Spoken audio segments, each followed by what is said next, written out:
If you ever wondered why middle-income Americans often vote against their own best economic interests, or why even union members sometimes vote for anti-union Republicans, you need to watch the 2 minutes of video I'm going to show you in a few seconds. The video was part of a program developed by General Motors in the 1970s, and it's a classic example of how incredibly easy it is to distort our economic history and to con American citizens into voting for political candidates that don't really represent their interests. Now, anytime a corporation asks employees to come up with their best ideas as to how to improve the product or the equipment or working procedures or communications, employees naturally get concerned because they say, well, if we become more productive, you could get along with fewer employees and some of us could lose our jobs.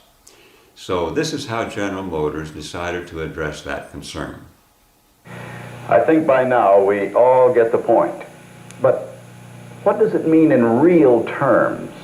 So when I talk about productivity, I know the first reaction is, well, sure, I'm for that, so what's new? But it is real.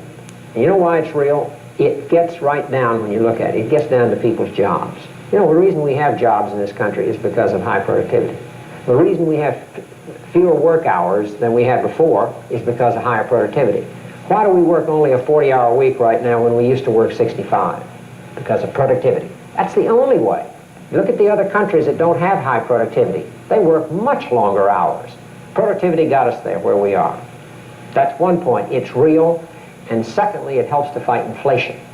Now, don't tell me there isn't anybody, first-line supervisor, up or down, that isn't hurt by inflation these days. Let me say, controls are not the answer. Government policies, generally speaking, while some of them feed inflation and some of them could help, that isn't the place to look for the answer. The place to look for the answer is right on the job, every person's job. And if we do that cumulatively in a better way, we can beat inflation. Job security, shorter work week, and inflation. 3 good reasons to be concerned about productivity. Can you think of others?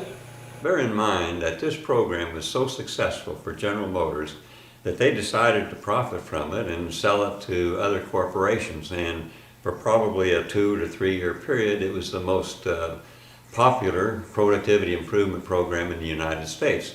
And it was undoubtedly seen by hundreds of thousands of employees and probably affected a lot of opinions about who people should vote for. Now, the 2 narrators that you saw made perfectly logical statements on the surface that seemed to make sense. After all, the more productive employees become, the more profit the corporation makes, and the more money it can pay employees and the better working conditions employees can have. And it all makes sense. Except, about the kindest thing I can say about this videotape is that it is historically verifiable. 100%. Grade A bullshit. Excuse the language, but I can think of no other word that adequately describes the quality of the message that you just heard. From beginning to end, it was total bullshit. Let's look at what they said, one statement at a time. So when I talk about productivity, I know the first reaction is, well, sure, I'm for that, so what's new? But it is real. And you know why it's real? It gets right down, when you look at it, it gets down to people's jobs. You know, the reason we have jobs in this country is because of high productivity. It's true that when this videotape was made in the 1970s, American workers were the most productive in the world, as they still are today. But when the videotape was made, workers had good jobs in this country, not because they were productive, but because our country had a sensible industrial policy. The people who were running the federal government at that time had IQs over 80, and they knew that if we allowed corporations to abandon American communities, go to low-wage countries, produce products, bring them back into this country and sell them in the market here without having to pay any tariffs, that they would drive out of business corporations who chose to stay in this country and hire American workers and pay them decent incomes. They knew that a lack of an industrial policy would be a disaster for working class Americans. Now, in 1970, when this videotape was made, there was another significant event that was described in this book, Free Trade Doesn't Work, by Ian Fletcher. And Fletcher pointed out that, believe it or not, the following quote is from the Republican platform of 1972. We deplore the practice of locating plants in foreign countries solely to take advantage of low wage rates in order to produce goods primarily for sale in the United States. We will take action to discourage such unfair and disruptive practices that result in the loss of American jobs. What's especially significant is this was part of the political party's platform, who is the premier free market, anti-government political party in the United States. And in the 1970s, even they realized the lack of an industrial policy would be a disaster for American workers and ultimately to the American economy.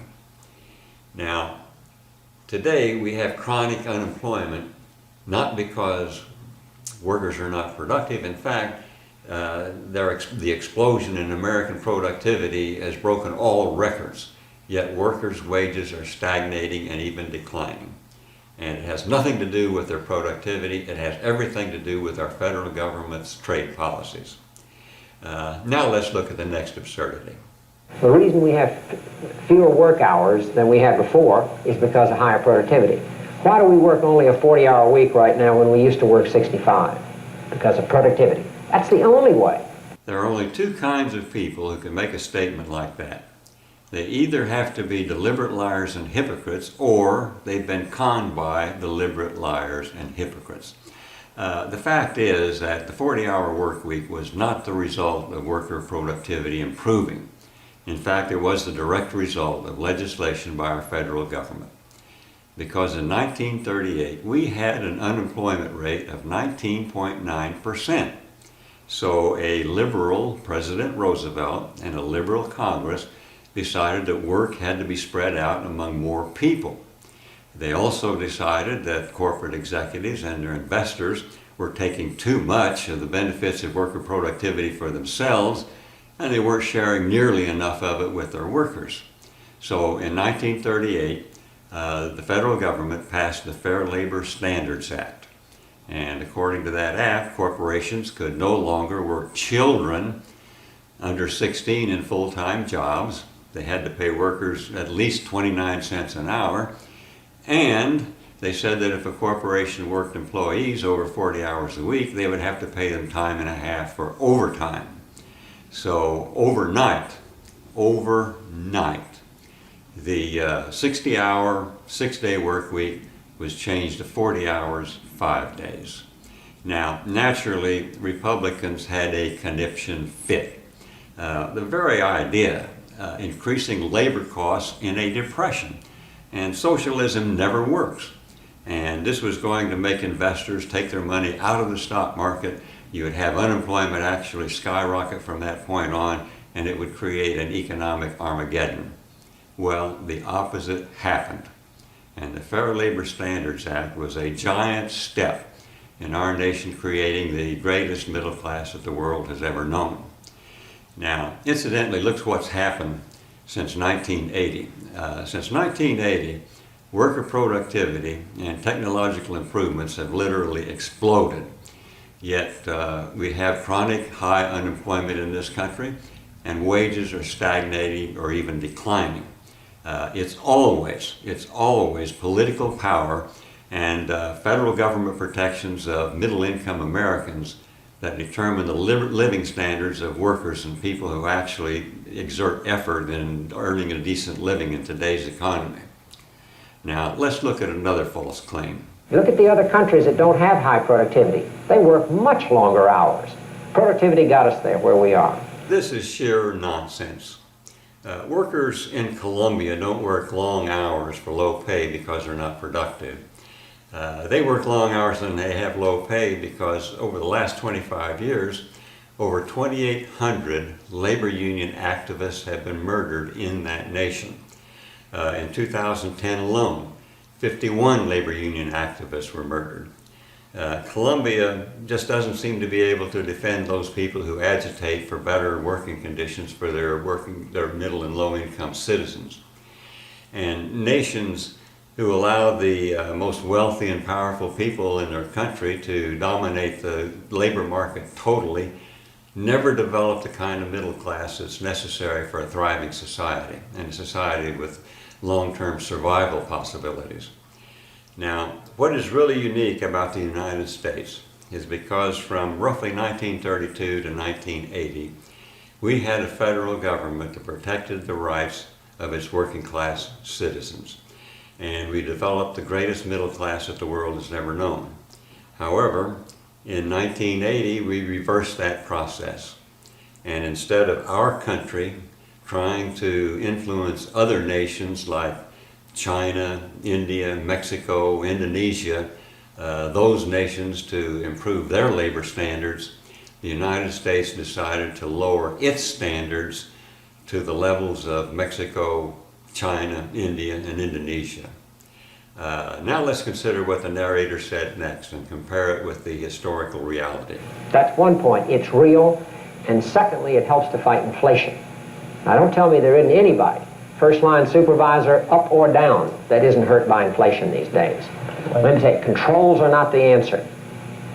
Government policies, generally speaking, while some of them feed inflation and some of them could help, that isn't the place to look for the answer. The place to look for the answer is right on the job, every person's job. And if we do that cumulatively in a better way, we can beat inflation. This is the direct opposite of reality. Federal government policies, not worker productivity, determines the kind of inflation that affects working class living standards. You see, there are two different kinds of inflation. From 1940 to 1980, we had what was called wage inflation. And this kind of inflation greatly benefited working class Americans and was instrumental in creating the greatest middle class that the world has ever known. However, in 1980, the Reagan administration decided to stop wage inflation, and he replaced it with the kind of inflation that's detrimental to working class Americans and the middle class. He replaced wage inflation with stock market inflation, chief executive officer income inflation, investor income inflation. And ever since 1980, we've had a decline of the middle class. Now, if you want to understand how our federal government policies have been changed to bring about this change in inflation, you need to read this book right here, Class War in America. Now, I can recommend this with a clear conscience because it's out of print. However, it's widely available on the internet, and you can read it free by going to books.google.com. So if you want to read it, go to books.google.com and type in at the prompt, Class War in America. You'll find that the supporting material all comes from the 5 most prestigious conservative financial publications in the United States. All the material comes from the Wall Street Journal, Forbes, Fortune, Barron's, and Business Week. And you can read in the words of conservatives themselves how they replaced wage inflation with stock market inflation. An addendum is needed here. Note that the GM videotape that you just saw was less than 2 minutes in length. So in under 2 minutes, these two people were able to erase from American consciousness key elements of our nation's economic history. For example, how many people realize that for most of the past century, working class jobs were protected from imports coming from nations where workers could be brutalized? And that was a major reason we were able to develop the middle class. And how many people realize that the 40-hour work week was not the result of corporations deciding that they would share more of their profits with workers? It was a direct result of actions of the federal government. Now, probably the biggest con job that's been perpetrated on Americans is how we actually got out of the Great Depression. Now, those who say that we got out of the Great Depression by cutting taxes on the wealthy, or by cutting government spending, or cutting entitlements, are totally ignorant of our history. If you want to know how we actually got out of the Great Depression, go to YouTube and watch the video, Government Stimulus, not WW2 got us out of the Great Depression. I think you'll find it very interesting.